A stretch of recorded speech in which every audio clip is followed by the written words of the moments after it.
মাননীয় সদস্য, আপনার সময় 6 মিনিট। ধন্যবাদ মাননীয় স্পিকার। মাননীয় স্পিকার, আমাদের এই বাংলাদেশ প্রকৃতির অপরূপ সৌন্দর্য ভরা এক শান্তির ভূখণ্ড। বিশ্বের দীর্ঘতম সমুদ্র সৈকত, পৃথিবীর বৃহত্তম ম্যানগ্রোভ বন এবং হাজার বছরের সংস্কৃতি সহ এই দেশের মাটিতে জন্ম নিয়েছেন বহু জ্ঞানী গুণী মানুষ, যা আমাদের দেশের গর্ব।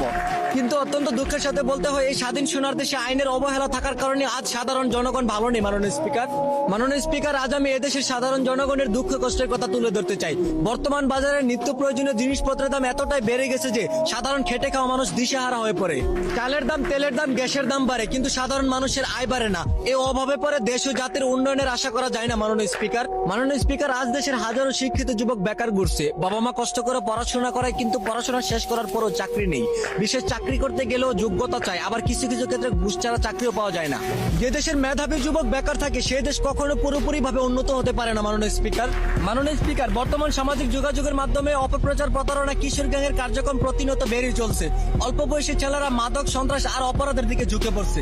পরিবার, সমাজ, প্রশাসন সবাইকে একসাথে মিলে কাজ করতে হবে, নইলে ভবিষ্যৎ প্রজন্ম ধ্বংস হয়ে যাবে। মাননীয় স্পিকার, স্কুল কলেজ এমনকি মাদ্রাসা যাওয়ার পথেও মেয়েদের রক্ষা নেই। দর্শন, অবিচার, অলিক্ষণ প্রতিনিয়ত ঘটে যাওয়ার পরে এর কোনো প্রতিবাদ নেই। তবে আইন যদি সঠিক ও ন্যায় পথে চলতো, তাহলে দেশে এমন ঘটনা ঘটতো না। মাননীয় স্পিকার, আমরা সাধারণ মানুষ বড় বড় কথা বলতে চাই না। আমরা শুধু নিরাপদে থাকতে চাই, শান্তিতে চলতে চাই, ন্যায্য অধিকার নিয়ে মাথা উঁচু করে বাঁচতে চাই। পরিশেষে সরকারের কাছে একটাই আবেদন: দুর্নীতি বন্ধ করুন, দ্রব্যমূল্য নিয়ন্ত্রণ করুন, বেকারদের কর্মসংস্থান তৈরি করুন, সাধারণ মানুষের নিরাপত্তা নিশ্চিত করুন। ধন্যবাদ মাননীয় স্পিকার।